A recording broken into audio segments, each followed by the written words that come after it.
All right, speaking of those water woes, that media briefing by the City of Johannesburg has just gotten underway. Officials giving an update on the water supply situation, focusing on the challenges, some of the developments and the solutions. That media briefing now underway in Newtown. Let's listen in. The second issue, of course, there is a challenge that we've been having in the last week at our Commando system. Some of you may have heard us speaking of Commando system before. As much as we are going to be indicating to you what is it that we are doing currently to make sure that we recover Commando system, we will also be taking through the permanent solution for Commando system. The Commando system historically has been mainly relying on the levels of upstream reservoirs to get water. And as I've indicated earlier, with the current challenges of supply and demand not balancing, we will always now and then find ourselves having challenges simply because you'll find that the upstream reservoir is not at the level that we can be able to get the necessary volume getting into the Commando system. But in the short term, there are interventions that we're doing so that we can be able to get those necessary volume that we require to Commando system. But moreover, we are going to share with you the sustainable solution for that system, which is the issue of making sure that we've complete all the necessary bulk infrastructure projects that we are doing, which are going really to make sure that that system performs like any other system. So I'm going now to hand over to Logan, who will then be taking you through the presentation. Thank you.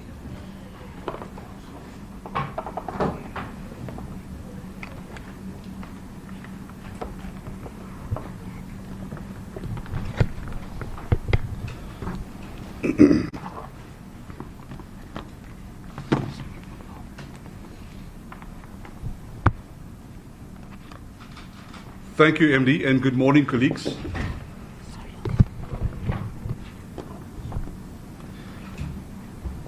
I'm going to take you through a presentation. It's a technical presentation. In terms of our system, I will take you through and explain the overview of our supply system and our limitations, talk a little bit in terms of our bulk supplier and the supply that we get from them. I'll also touch a little bit in terms of our water conservation and water demand management strategy, which we're focusing on intently to fast track, budgetary implications, a bit of our short and medium term goals and plans, and I'll talk a little bit later on in terms of our water restrictions. Through the presentation, I'll touch a little bit in terms of the current challenges that we're having on the Commando system as well. So, colleagues, here's where we are at the moment. We have, with Rand Water, was our bulk service provider of water. There's a temporary abstraction license of roughly 4,936 megs a day, which will now expire in September 2025.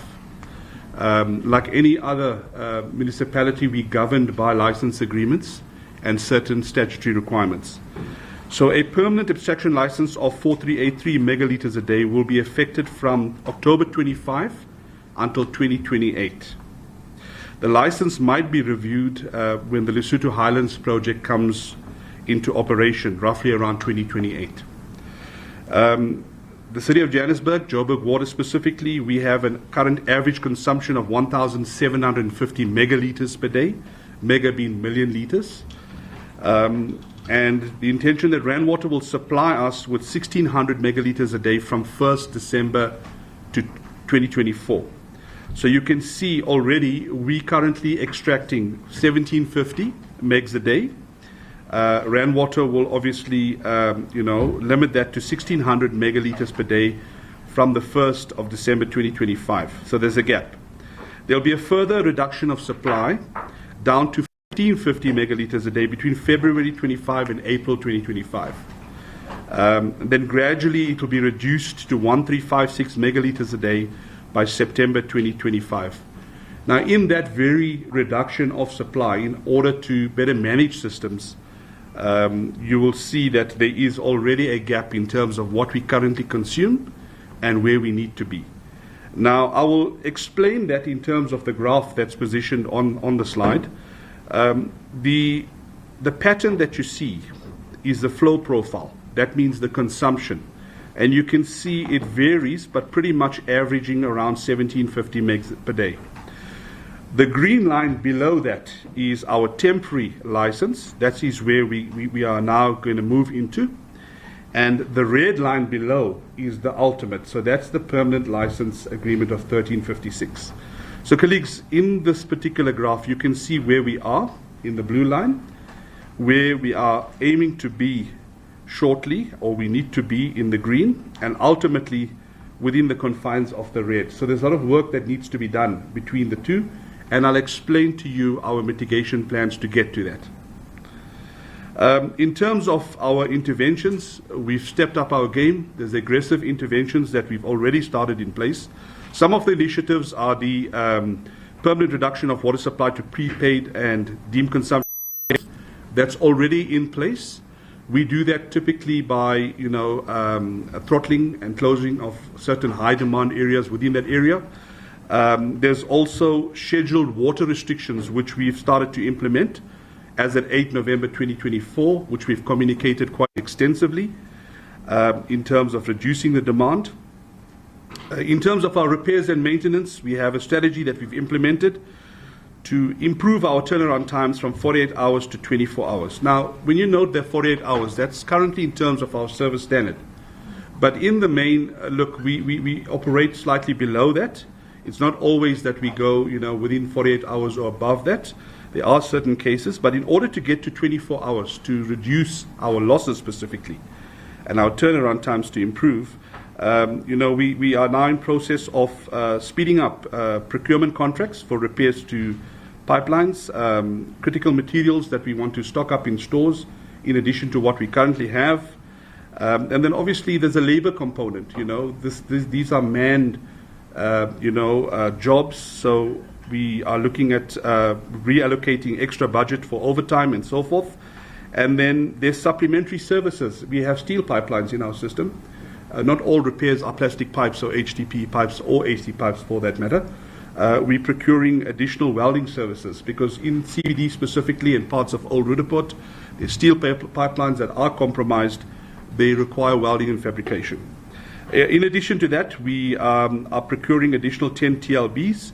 TLBs are essentially what we use to excavate pipe. Those are the yellow machine that one sees along the roadsides. So we're improving the capacity of our machinery to support our teams as well in terms of our turnaround. And then what we call is improving our first line response teams. We have certain functions within our networks depots where we're aiming, and we currently are in that process. We started a while back where we want to isolate bursts to save water, at least within the first hour or so. If we can isolate most or every burst within the hour, we curb that water lost through the burst. Other interventions, we're intensifying our level 3 disconnections in prepayment areas and banned and hijacked buildings in the CBD. I'll touch a little later in terms of statistics on this particular one, as well as informal areas. You would have noticed a few weeks ago we attempted to cut off some illegal connections in the Deep South region, and we were faced with some challenges. We're reorganizing to go back in such areas so that we can better manage our systems. PRVs, we intensify maintenance work on our PRVs. PRVs are pressure reducing valves. We use pressure reducing valves to lower system pressures. When you lower system pressures, you do not feed losses through the leaks of the pipelines, and you reduce the risk of bursts. So far, we've completed 204 PRVs out of a total of 685 in terms of repairs and maintenance and dropping system pressures. That helps us a lot in terms of curbing our losses and specifically, minimum night flows in certain areas. We also have gone, a lot into our smart technology arena, where we're accelerating the installation of smart pressure controllers on high demand pressure reducing valves. Smart technology is currently, being implemented in our systems. We got to work smart nowadays with the technology that we have. Similarly, we're also using smart technology in advanced leak detection. We have procured, about 200 what we call noise loggers. These are embedded sensors that have smart technology. that are installed on pipelines, and they give us the ability to detect non-visible leaks or underground leaks, which we will schedule for repairs. And then obviously, we are in level 1 water restrictions and that associated level 1 water tariffs, which are implemented as at 1st December 2024. In terms of our water demand management strategy, colleagues, it's a multi-pronged approach. There's no one glove that fits all. It consists of various interventions, repairs to leaking reservoirs and towers, replacement of bulk zonal meters. We need meters to better manage our system so we can see where we have increasing consumption or where we are doing well so we can meter the actual gains. Active and passive leak detection. Some of these leaks, or as you know, most of these leaks don't surface. They are underground because the pipes are embedded underground. We use sophisticated leak detection equipment to detect these leaks, so we're accelerating that. Pressure management is part of it. Also accelerating retrofitting and removal of wasteful devices. Where we go on property, we've started a lot in the southern areas, in Soweto. We're currently doing initiatives in the north, in Alex, where we're going onto properties and fixing leaking plumbing fittings and taps and flush masters and toilet fittings that do leak and bypass as a means to reduce wastage. Bylaw enforcement, we are focusing heavily on, currently we've partnered with our JMPD and SAPS, together supported by internal security resources, to carry out these removal of illegal connections and ensuring that bylaw enforcement and the bylaws are respected and enforced. Replacement of pipes and large diameter valves is part of that initiative, as well as customer meter replacement. Look, colleagues, all of these strategies are quite complex, they're quite involved, it's a multi-pronged approach. These are developed through tried and tested methods over the years in industry, and we believe that through these technical interventions we can reduce the demand by 37,123 megalitres per annum. That is quite a large portion that we can reduce demand provided we are adequately resourced for these projects. Furthermore, we have focused heavily on our top 30 bulk supply meters. These are meters that we draw water via Rand Water. They account for 97% of the total extraction from the Rand Water system, so it's quite a large portion. What we've currently intensified is increasing the restriction on these high demand top 30 meters. Together with that, we also throttle supplies and manage them a bit better.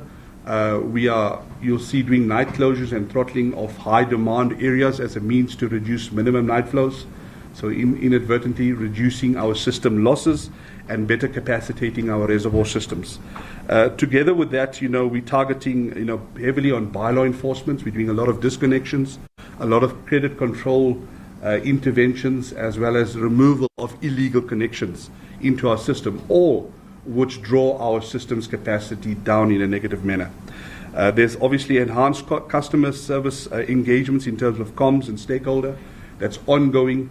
Although there's room for improvement, our colleagues focus a lot into these initiatives to better educate people, to inform them, to keep them up to speed in terms of what we are doing as a utility. Furthermore, this is just a slide in terms of our leaking reservoirs progress. We have identified 22 reservoirs in our fleet of reservoirs that are leaking, over and above the acceptable leakage rate for these structures. And this table indicates the various stages in which these reservoirs are in progress. You'll see I've highlighted the Hursthill Reservoir, specifically because the Hursthill Reservoir sits within the Commando system. And as you can see, we are committed to ensuring that the Commando system is upgraded to an acceptable level so we have minimal interruptions. And the Hursthill 2 Reservoir sits in that zone, and it's targeted for the designs and the refurbishment of reservoirs. So all those reservoirs that we see amount to 22. They're in various details in terms of design, detailed design reports, preliminaries, and allocation to consultants and service providers. In a nutshell, we intend to start early next year, which is Q1, with the refurbishment of some of these sites. We must appreciate that these are large structures, and they do not get repaired in a week or two. Some of these projects take up to a year, maybe even longer, depending on the severity and the extent in which repairs need to be done. But safe to say, we have started with that process. In terms of pressure management, remember I mentioned pressure reducing valves. We rely a lot on our pressure reducing valves to reduce system pressures.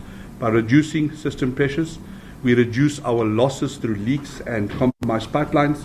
We also are able to better manage our system and reduce the loss due to bursts that might occur. Currently, we're on track. Out of the 685 pressure reducing valves in our system, about 203 of them that have been refurbished and set low. We intend to do roughly about 80% of the total fleet of PRVs by the end of December. There are challenges. These devices have brass and copper fittings. They are susceptible to vandalism and theft. That is why you would see that some of these are inoperational to some extent because of theft and vandalism, which we are trying to curb by better reinforcing our chambers. Advanced pressure management, that talks to the minimum night flow reduction, and I spoke of smart technology, which we are employing in the form of smart controllers. These smart controllers are intelligent devices that are bolted onto the pressure reducing valves. They reduce pressures at night when your system pressures and losses are the highest, and we started that process. In the last financial year, we've installed 25. We're currently in process of installing another 45, and there's provision to do a bit more in the coming months in our system. In terms of leak detection, we use smart technology yet again, advanced leak detection equipment to go and detect these leaks and repair them. Some statistics in the 23-24 financial year, about 12,100 kilometers of pipeline were surveyed, and 2,396 burst pipes, 6,727 leaking meters, and roughly 442 leaking valves and 259 leaking hydrants have been found to be leaking or compromised, and they have been reported and repaired in the main. So this intervention of leak detection is quite useful because it has saved us roughly, roughly 9,457 megaliters per annum. Now that equates to layman's terms roughly 25 megaliters per day, 25 million liters a day through these type of interventions. So it's quite a sizable portion that we can save using this technology. Passive leak detection, similarly, like I said, the noise loggers we've now procured. We intend to install the initial 125 noise loggers by the 28th of February. We've received delivery of that. We started process in place to start installing them in critical points. These are smart technology equipment that are able to detect leaks that we will not see with our human eye, so we can schedule the repairs and maintenance of those leaking pipelines and network. Bylaw enforcement, like I said, we're focusing a lot in bylaw enforcement. There's got to be a respect for bylaws, and with the respect of bylaws comes the enforcement. We've partnered with JMPD and SABC on various initiatives. Some statistics, last week alone, we disconnected 12 hijacked or bad buildings in the CBD. This week alone, we've disconnected 8 hijacked buildings or bad buildings in the CBD. And these are all buildings that have been taken over, invaded, or left in a terrible state where there's leaks and bursts and wastage and there's no accountability. We've stepped in, enforced the bylaws, cut off, and we continue to do that on a week-to-week basis. Also, I mentioned the disconnection of illegal connections. We are going back into those areas, refocusing our resources. We are planning an operation on a prepayment area in the south. I'm not going to mention the name, but we will be coming into the southern area to disconnect.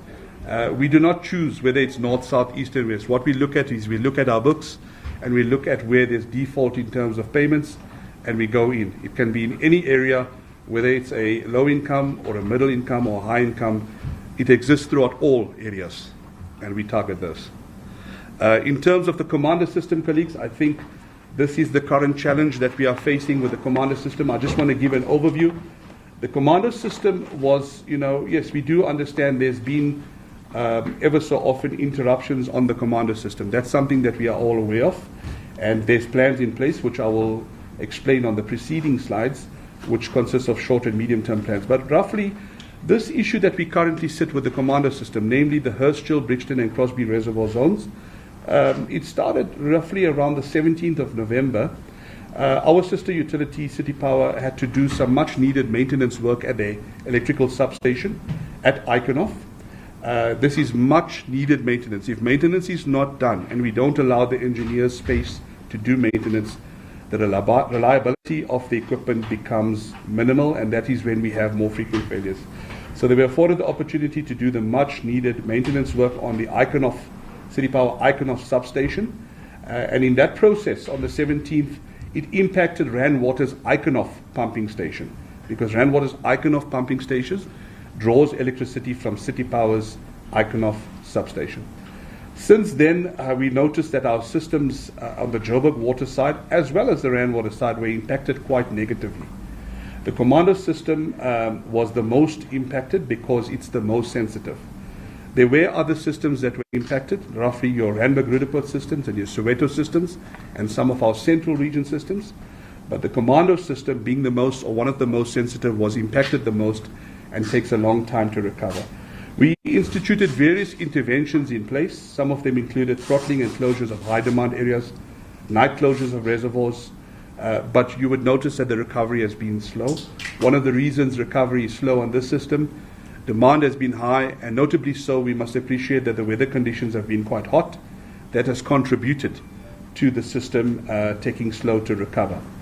However, we've reconfigured our systems, both from the Joburg Water side and from the bulk supply side, which is starting to show positive results. I can report back that over the last day and a half, we're seeing an upward trajectory in terms of the signs of recovery on our Hursthill system specifically. And we are of the view, if these conditions are maintained, if the system is going in the right direction and maintained, we believe normal operation within the next 2-3 days in the affected areas. The affected areas in the Commando system are mainly Melville, Coronationville, Emerentia, Westbury, and to a portion Claremont. We have provided with water tankers. And currently, as we speak, we are improving the footprint of water tankers into these areas. Our short-term plans include night closures, throttling of high-demand areas, and our water conservation, water demand strategy plan, which I've alluded to. Our medium to long-term plans is infrastructure upgrades, which I will talk to in the next 2 slides. Now, colleagues, we can see over the next 2 slides, which I will demonstrate, there's a lot of investment and infrastructure upgrades that we've put into the Commando system specifically. We've communicated this quite extensively, and we will communicate this going forward more extensively as well. One of the main flagship projects is at the Crosby pump station, which is the pump station upgrade, which is commenced, the rising main and the Rand Water supply line upgrade to feed this particular system. There's also, you can see the scope, it's quite involved. It involves standby generator, it involves electrical upgrades, it involves mechanical upgrades in the pump station, pipeline upgrades, and associated ancillaries in terms of valves, etc. You can see in terms of the financial years, it's spread over the 24, 25, 25, 26, over an 18-month duration. It's quite a hefty investment of 305 million into this project. And some of these items are at procurement stages, some of them have partly commenced. But in the main, the tender has closed on the 4th. It's being evaluated. That's for the main scope of works. And the scope has been consolidated into one major project. We intend to commence around February 2025, which is, Q3 for us in our financial years, and move, over a period of 18 months to complete the scope of this project. Similarly, we have major investment on the Brixton side. We've obviously have the reservoir tower and pump station, including some reconfiguration work of mechanical and electrical ancillaries at the Crosby pump station. This scope includes the construction of the new Brixton reservoir, which we've communicated quite extensively. 26 megalitres, quite a large reservoir, and a tower, 2.2 megs, quite a large tower, with associated pipework and auxiliaries. It's an 18-month project, similarly over 2 financial years, and quite a hefty investment of about 326 million. The contractor has been appointed, project has started, and it's roughly around 66% completion at this point in time. If all goes according to plan, we should be finished, within the end of that 18-month term. The last project in that zone is the renewal or upgrades of the Hursthill 2 reservoir. Like I mentioned, the Hursthill 2 reservoir is critical in our system. It is leaking. That is one of the reasons why we've put that on bypass. Hursthill 1 is leaking, we put that on bypass, but Hursthill 2 is leaking, and that is why we intend to repair and reline that reservoir. It's quite a large reservoir, it's 23 megalitres. It involves relining the reservoir and doing some work on the pipework and associated ancillaries. It's a 13-month duration project, estimated at 26 million. The designs are completed, and we are in the process of appointing the contractor from our panel of contractors. It's currently at our procurement stage, and if all goes according to plan, we should start there around March 2025 to repair this particular structure. So, colleagues, that's in terms of our the Commando system and the associated short, medium, and long-term plans that we have already commenced with in that particular system. That is not exhaustive. There's also other repairs and maintenance in that zone that happens on a daily basis. But in the main, these are the major flagship projects to improve and upgrade infrastructure to make sure that we have continuity of supply in this particular zone. I just want to talk a little in terms of our water restrictions. As our residents are aware, and we've communicated quite extensively, and we continue to do so. We currently are under level 1 water restrictions as at 1st September 2024. What that means, it prohibits certain activities between 6 in the morning and 6 in the evening daily. Some of the activities are no watering of gardens with a hosepipe, filling of swimming pools, washing of cars, or paving using hosepipes or high pressure equipment. That is to curb and improve our system capacity during peak. So that's the objective of level 1 restrictions. It is not entirely effective, colleagues, but we are looking at increasing that level of restriction, possibly to level 2 or higher. We must understand that there's certain protocols that needs to be followed because it's highly regulated by Department of Water Affairs in terms of the level of water restrictions. But we are looking into that as we go along.